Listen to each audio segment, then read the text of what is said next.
त्याचे घर. खरं तर हे जोडीदाराबरोबर मजा करण्याचं, संसार थाटण्याचं वय त्याचं, पण का कोण जाणे अजूनही तो तितकाच उत्साही नव्हताच.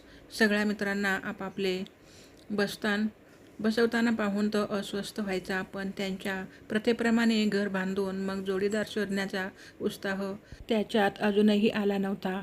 कुणी याबद्दल छेडेल की लक्ष नसल्यासारखं करून तो हा प्रश्नच टाळायचा. त्या दिवशीही असंच त्याचं उगीच इकडे तिकडे करणं चालू होतं. मात्र आजूबाजूला सगळेच एकदम आपापल्या कामात व्यग्र असल्याचे पाहून त्याला अजूनच कसं तरी वाटायला लागलं. एकटेपणाची भावना मनात घर करायला लागली. चला आता संसाराच्या तयारीला लागायला हवं. जवळपासचे ओळखीतले सगळे संसाराच्या पाशात अडकत आहेत.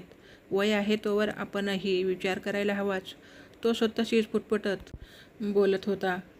आता एक जोडीदारी शोधायला हवी, हे खरंच, पण त्याआधी एक घरही हवं. घर बांधायचं म्हणजे कमी का कटकट असते. आपणही एखाद्या गुहेबिहेत राहत असतो तर काय छान झालं असतं. त्याचा वैताग पुन्हा एकदा उफाळून वर आला. आळस घालवण्यासाठी तो उठून आसपास चक्कर टाकायला निघाला. पुढच्या वळणावर त्याचा एक जिवलग मित्र भेटला. काय मग, काय चालू आहे सध्या? त्याने सहज चौकशी केली. एकदम मजेत. आजच तिला घेऊन जाणार आहे घर दाखवायला. मित्राच्या उत्तराने तोच विषय समोर आला. इकडचं तिकडचं जुजबी बोलत मित्राला कटवून तो पुन्हा एकदा निघाला. आता पुन्हा कोणी भेटू नये म्हणून नेहमीपेक्षा वेगळ्याच वाटेवर भटकत राहिला. पण बहुतेक आज दिवस वाईटच होता त्याचा. या अशा दूरच्या जागीही त्याला पुन्हा एक जण ओळखीचा भेटला. काय इथे इतक्या दूर कसे काय? त्या ओळखीच्याने हटकलेच. असंच आलो फिरत फिरत. तुम्ही इथे कसे काय? त्याने काहीच न सुचून विचारले. अहो, इथे या बाजूला घराचे मटेरियल चांगलं मिळतं, त्याच्या शोधात आलो होतो. तुम्ही बांधताय की नाही घर? पुन्हा एकदा तोच विषय ऐकून तो खरंच वैतागला. काहीतरी थातूरमातूर उत्तर देऊन कसाबसा निघाला.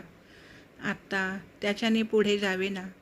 काही खायची इच्छाही नव्हती म्हणून गुपचूप परत येऊन नेहमीच्या आसऱ्याला बसला. आता उद्या मात्र आळस झटकून कामाला लागायचंच. म्हणजे लागलंच पाहिजे असा विचार करत केव्हा तरी झोपेच्या अधीन झाला. सोनेरी किरणे घेऊन उगवलेला दुसरा दिवस मात्र एकदम छान होता. कालचा वैताग कुठल्या कुठे पळून गेला होता.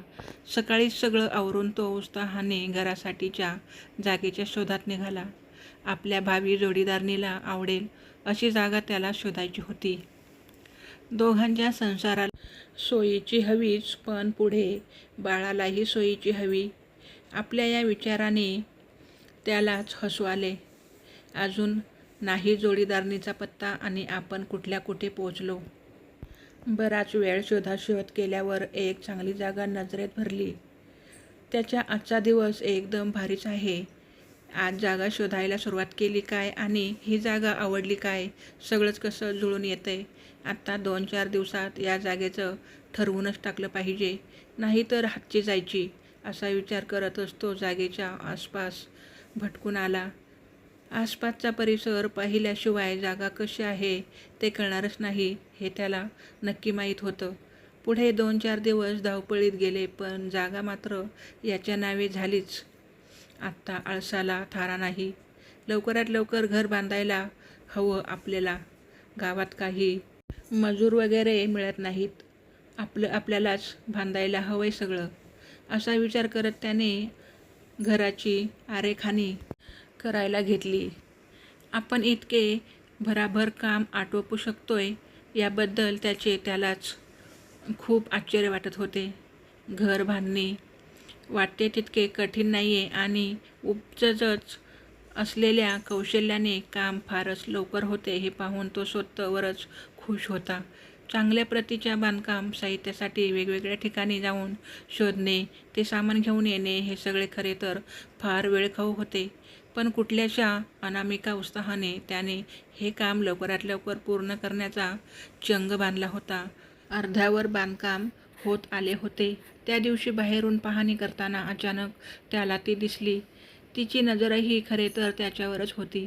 त्या पहिल्याच नजरभेटीने दोघांच्याही मनात चलबिचल झाली, पण त्याने फारसे काही न दाखवता पुन्हा एकदा कामात व्यस्त असल्याचा आव आणला. मात्र तिची चाहूल घेत होता. पुढचा काही काळ असाच एकमेकांकडे बघण्यात गेले. नाही म्हणायला घराचे काम थोडे लावलेच. त्या दिवशी धीर करून त्याने तिच्याशी गप्पा मारल्या. आधी अशाच आजूबाजूच्या, मग थोड्या आवडीनिवडी आणि मग मनातल्या गुजगोष्टी.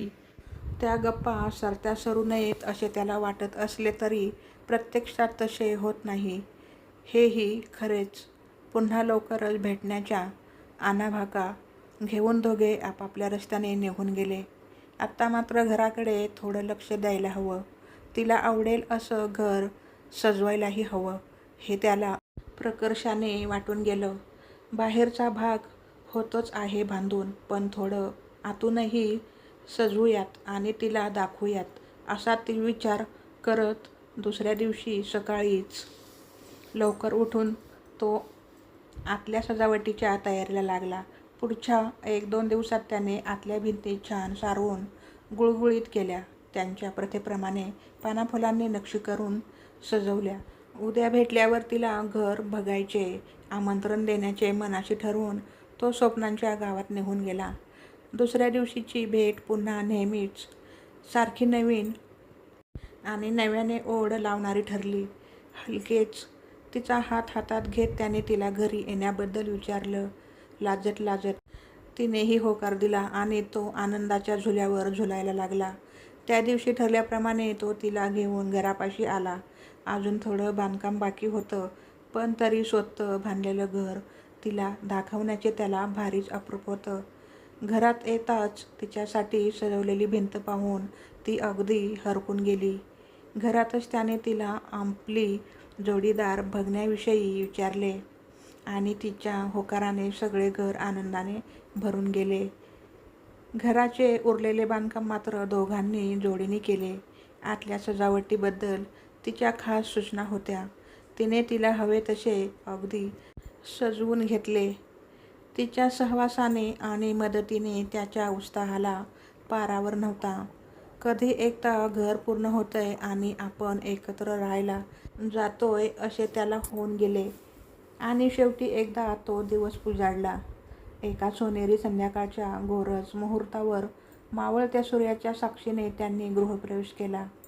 आपल्या हातांनी बांधलेलं घर पुन्हा पुन्हा कौतुकाने पाहण्यात दोघे गुंग झाले. इतक्यात जरा बाहेर जाऊन आलोच ग, असं म्हणत तो बाहेर गेला. थांब आता, रात्रीचं कुठे, अशी साद घालेपर्यंत तो दिसेनासाही झाला. ती एकटीच त्या अंधाऱ्या घरात त्याची वाट बघत राहिली. बऱ्याच वेळाने तो आला, चोचीत काहीतरी घेऊन. आपल्या खोप्याच्या चिंचोळ्या दारातून आत शिरत आपण आल्याची वर्दी त्याने तिला दिली. ती थोडी रुसलीच होती. त्याने हळूच चोचीतले 4 काजवे घराच्या कोनाड्यात ठेवले. त्या प्रकाश दिव्यांनी सुगरणीचा खोपा उजळून निघाला. आत्ता मात्र तिचा रुसवा कुठल्या कुठे पळून गेला आणि त्याची जागा कौतुक आणि प्रेमाने घेतली. झाडावर टांगलेल्या आणि वायरने झुलणाऱ्या त्या खोप्यात सुगरणीचे ते जोडपं सुखाने नांदू लागलं. तर आजची कथा कशी वाटली कमेंट करून नक्की सांगा. आवडली असेल तर लाईक, शेअर, सबस्क्राईब करा. धन्यवाद.